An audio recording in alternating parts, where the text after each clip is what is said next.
Bom dia, turma do primeiro ano, tudo bem com vocês? Na aula de hoje nós vamos continuar as correções das atividades. Hoje estaremos trabalhando página 136 com o DH e os complementares, que é o conteúdo e contempla o capítulo do humanismo, tá? Então, vou pegar aqui o material para vocês. Aqui.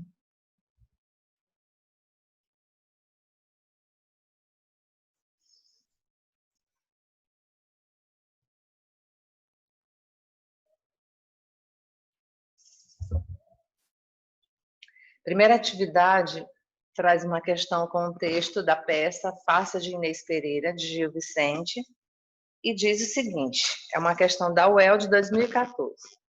Com base no conhecimento prévio da obra, ou seja, esse enunciado ele já nos mostra que a gente precisa ter um conhecimentozinho sobre a obra, ou saber do que se trata, saber um pouco dos seus personagens, qual que era a temática principal.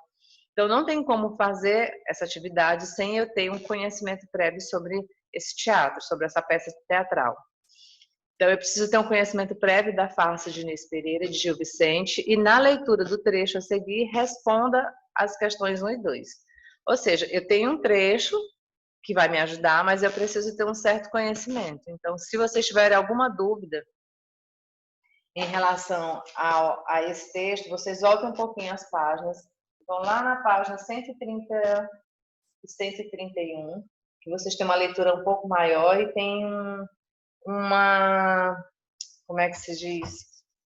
Uma explicação, um resumo sobre essa obra de Gil Vicente, tá? O texto diz assim, vossa mãe foi-se, ora bem, sós nos deixou ela assim? Quanto a mim, quero me ir daqui. Não diga algum demo a alguém. Inês, vós que me havias de fazer, nem ninguém há de dizer, ó galante despejado. Se eu fora já casado, de outra acha havia de ser, como homem de bom recado. Veja que este é um homem recatado, né? Um homem respeitoso. Assinale a alternativa que apresenta corretamente uma interpretação dessa cena. A letra A diz que Pero Vaz aproveita a ocasião para caluniar a mãe de Inês. A gente leu aqui em nenhum momento, quando ele menciona a mãe, é só para perguntar, vossa mãe foi? Ora bem, mas ele não fala mal dessa mãe, não há calúnias aqui nesse trecho. Pero aproveita a ausência da mãe para fugir com Inês. Também em nenhum momento o texto nos mostra que houve uma fuga e que eles saíram, pelo contrário. C. Pero demonstra pudor e timidez por estar só com Inês. É exatamente isso que acontece.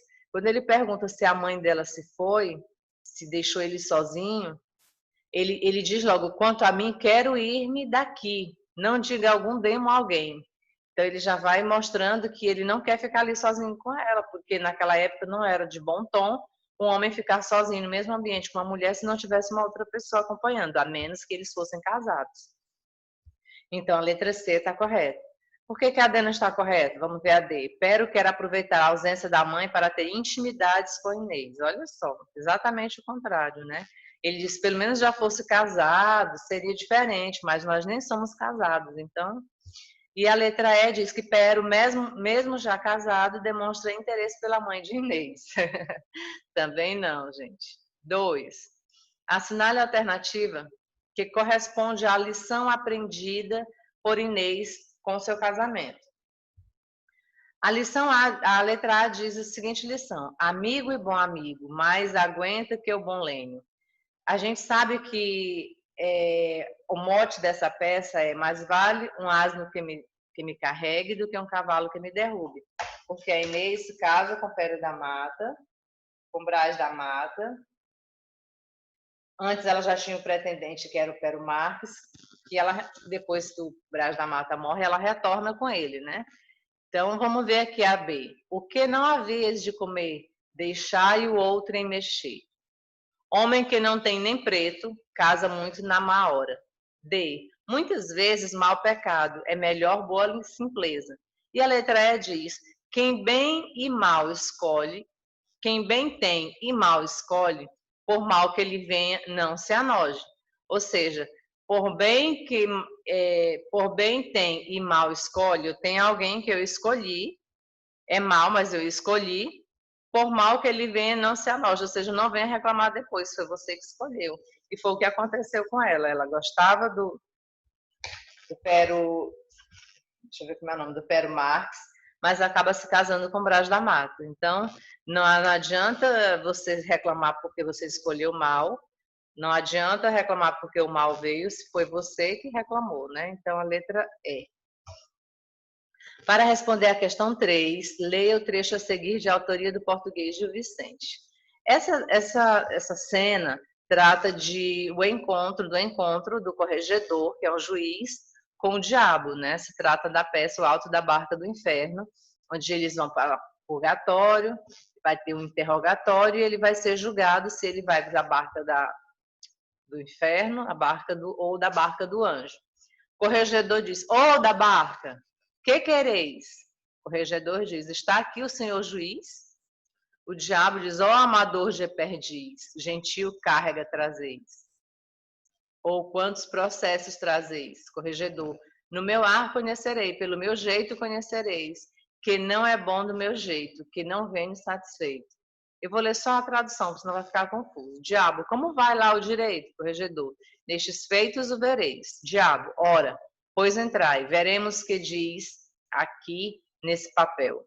Corregedor, e onde vai a barca? O diabo, no inferno vos poremos, ou vos colocaremos. Como? A terra dos demos há de um corregedor? O diabo santo desse corregedor, embarcai e remaremos. Ora, entrai, pois que viestes. Corregedor, não é de acordo com a lei. E o diabo diz, Ita, dai cá a mão. Remaremos com remos destes, fazei conta que nascestes para o nosso companheiro. Corregedor, renego da viagem, recuso a viagem. E quem me há de levar? Há aqui o mar funcionários da justiça? Então, olha só. Essa é uma questão da PUC que pergunta o seguinte: todas as afirmativas estão corretamente associadas ao excerto e o seu contexto, exceto, quer dizer, qual dessas opções não está de acordo com o excerto que a gente acabou de ler? A letra A diz assim: este fragmento pertence à obra O Alto da Barca do Inferno, peça teatral na qual o anjo e o diabo disputam as almas que serão destinadas, respectivamente, à glória ou ao inferno. Exatamente isso que acontece nessa peça. Esse encontro entre o anjo e o demônio, e eles vão ver quem, no final das contas, acaba indo para onde. Uma das marcas de Gil Vicente é a fina crítica aos poderosos da sociedade através do humor. Argumento aqui exemplificado pelo embate entre a linguagem mais afetada do corregedor e a irônica e debochada do diabo. Vocês percebam que toda vez que a gente lê a fala do corregedor, tem a tradução entre parênteses, porque ele tem uma linguagem, né, mais requintada, mais refinada, usando termos eloquentes que a gente nem conseguiria interpretar. Apesar de que a língua também que ele fala é o galego-português, né, o latim. Letra C. No excerto em destaque, percebe-se um personagem da magistratura insatisfeito com seu destino, já que o corregedor entende que sua profissão deveria conceder-lhe certos privilégios. Ele acha que no outro mundo ele vai ter os mesmos privilégios que ele teria aqui na Terra, mas não é isso que acontece. Devido à sua extrema religiosidade, o corregedor não aceita o inferno como seu destino final. Gente, em nenhum momento dentro do texto fala da religiosidade do corregedor. Fala, né, da autoridade, fala da aplicabilidade da lei, mas não fala que ele é um religioso, ele não apela para a religião, nem para nenhum santo. Então, a letra D é a única que não está de acordo com esse excesso que a gente acabou de ler. A letra E diz assim: Gil Vicente critica na obra a qual esse trecho pertence o abuso do poder, a arrogância atrelada à profissão, a hipocrisia de uma sociedade corrompida, o que demonstra a atualidade de um texto escrito no século XVI. Certo? Exatamente isso. Então, letra D. O Complementares traz a primeira questão da Mackenzie sobre o humanismo. O humanismo foi um movimento que não pode ser definido por... Gente, a letra A diz assim: ser um movimento diretamente ligado ao Renascimento, por suas características antropocêntricas e individuais. Na verdade, a letra A, vamos ler novamente. ser um movimento diretamente ligado ao renascimento, por suas características antropocêntricas e individuais. Para a gente marcar aquela que não pode ser definida. Então, essa não está correta, porque o humanismo é exatamente essa questão do antropocentrismo, né? Está diretamente ligada com o antropocentrismo, com essa ideia do homem como centro do universo, esse movimento diretamente ligado ao renascimento. A gente vê que o Gil Vicente ele tem três fases. A fase medievalista, a fase de transição e a fase renascentista. Então, vamos na letra B, vamos procurar aquela que não pode ser definida pelo humanismo. A letra B diz, ter uma visão do mundo que recupera a herança greco-romana, utilizando-a como tema de inspiração. Também não, a gente vê que a herança greco-romana é uma realidade do classicismo. Ter valorizado o misticismo, o geocentrismo e as realizações culturais medievais. Olha aqui a opção que não se aplica ao humanismo, né? Porque não é ao geocentrismo, ela se aplica ao antropocentrismo e não às realizações culturais medievais, mas sim ao renascimento. Então, letra C é a opção que a gente marca.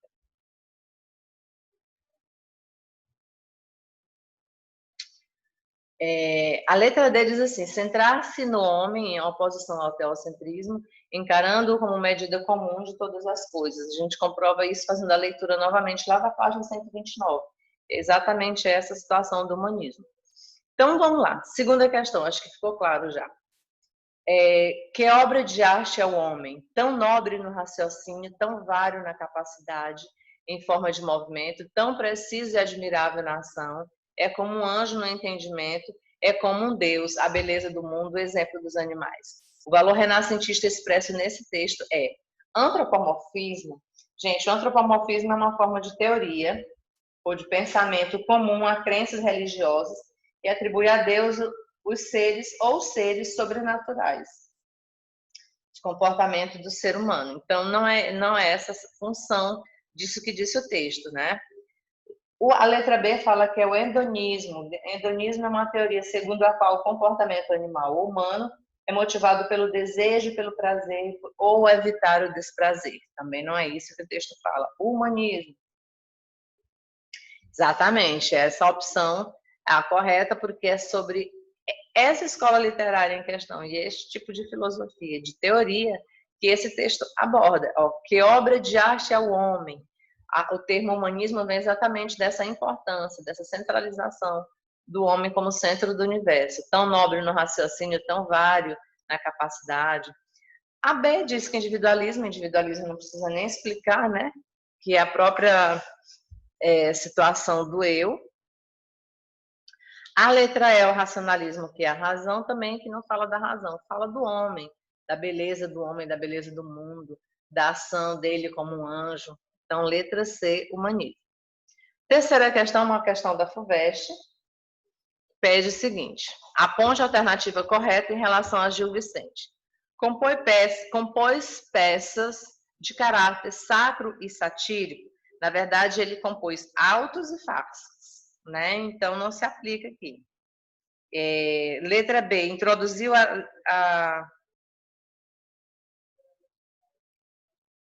Perdão, gente. A letra A diz assim, compôs peças de caráter sacro e satírico. Exatamente isso. Quando ele é sacro, é de religioso, e autos são peças religiosas.